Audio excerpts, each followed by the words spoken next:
Israel और Hezbollah के बीच की टेंशन्स काफ़ी समय से चल रही है, जिसमें इजराइल का सपना है हिजबुल्लाह का खात्मा, वहीं हिजबुल्लाह का सपना है इजराइल को दुनिया के ही नक्शे से मिटा देना।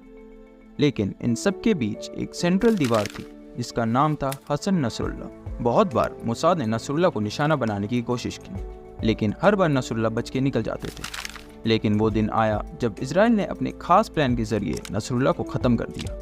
इस वीडियो में हम जानेंगे कि इजराइल ने नसरुल्लाह को कैसे मारा। पूरी वीडियो अंत तक देखें।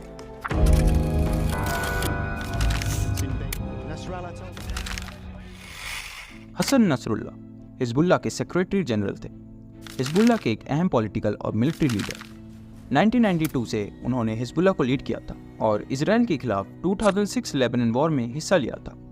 नसरुल्लाह चाहते थे कि हिजबुल्लाह को एक बड़ी मिलिट्री और पॉलिटिकल ऑर्गेनाइजेशन बनाना। कई देश जैसे ईरान, पैलेस्टीन, इराक और येमन इन्हें डिफेंडर ऑफ लेबनान और एक इन्फ्लुएंशियल फिगर मानते थे। लेकिन इजराइल, यूएस समेत कई वेस्टर्न नेशंस नसरुल्लाह को एज अ टेररिस्ट कंसिडर करते थे। चलिए समझते हैं कैसे इजराइल ने नसरुल्लाह को ढूंढा और सीक्रेटली ऑपरेशंस एग्जीक्यूट किया।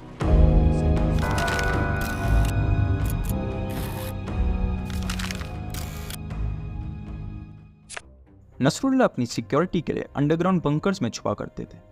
हसन की पब्लिक अपीयरेंस बहुत कम थी और हर जगह अपने आसपास हैवी सिक्योरिटी रखा करते थे। लेकिन इजरायली ड्रोन्स और मोसाद के एजेंट्स उनकी मूवमेंट्स की सारी इंफॉर्मेशन रखा करते थे। इजरायली एजेंट्स एक ईरान के एजेंट के टच में थे जिसने नसरुल्लाह की लाइव लोकेशन पता करने में इनकी मदद करी। रिपोर्ट्स की माने तो इस ईरान के एजेंट ने हसन पर कोई ट्रैकिंग चिप लगाई जिससे हसन की पूरी लोकेशन ट्रैक हो रही थी। ईरानियन स्पाई की मदद से न सिर्फ लोकेशन पर बहुत सी क्रूशियल इंफॉर्मेशंस जैसे नसरुल्लाह की इंपॉर्टेंट हेडक्वार्टर्स और बैरूत में स्थित अंडरग्राउंड फैसिलिटीज़ की जानकारी मिली। इजरायली डिफेंस फोर्सेस को ये इंफॉर्मेशन एयर स्ट्राइक करने से कुछ ही समय पहले मिली, जिससे इनको कोई भी फैसला जल्द और सही टाइम पर लेना था। आईडीएफ ने अपने एडवांस ड्रोन्स के जरिए नसरुल्लाह के हेडक्वार्टर्स पर एक एक्यूरेट और प्रिसाइज स्ट्राइक प्लान किया। प्रॉपर कोऑर्डिनेशन बैठाई अपने इंटेलिजेंस एजेंसीज के साथ जो पहले से ही नसरुल्लाह के एक एक मूवमेंट्स को मॉनिटर कर रहे थे। हाई सर्वेलेंस के जरिए इजरायली फोर्सेस को पता चला कि हसन के सीक्रेट बंकर कहाँ है, जो कि ज़मीन से 60 फीट नीचे लोकेटेड था और उसके ऊपर एक रेजिडेंशियल बिल्डिंग थी।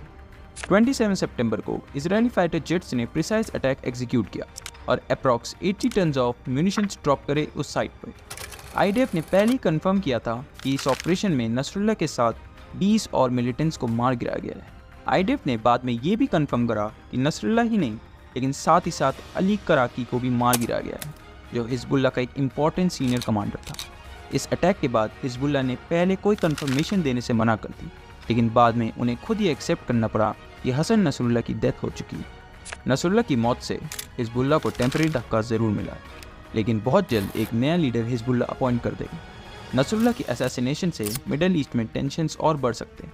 ईरान जो हिजबुल्लाह को डायरेक्ट सपोर्ट देता था, उसके साथ अब इजराइल के रिश्ते काफ़ी ख़राब हो चुके हैं और दोनों देशों में तनाव भी बढ़ चुका है। हसन की मौत सिर्फ किसी मिलिटेंट ग्रुप के लीडर का ही अंत नहीं, बल्कि मिडल ईस्ट की पावर डायनामिक्स में एक नया चैप्टर की शुरुआत हो सकती है। आपको क्या लगता है, हसन नसरुल्लाह का अंत हिजबुल्लाह का अंत होगा या अब ये ऑर्गेनाइजेशन और ज़्यादा हिंसक रूप अपना लेगी? और क्या ईरान अब और ज़्यादा फंडिंग बढ़ा सकता है हिजबुल्लाह की? Let me know your thoughts in the comment section. आज के लिए बस इतना ही, मिलते हैं अगली वीडियो में नई जानकारी के साथ। तब तक के लिए जय हिंद।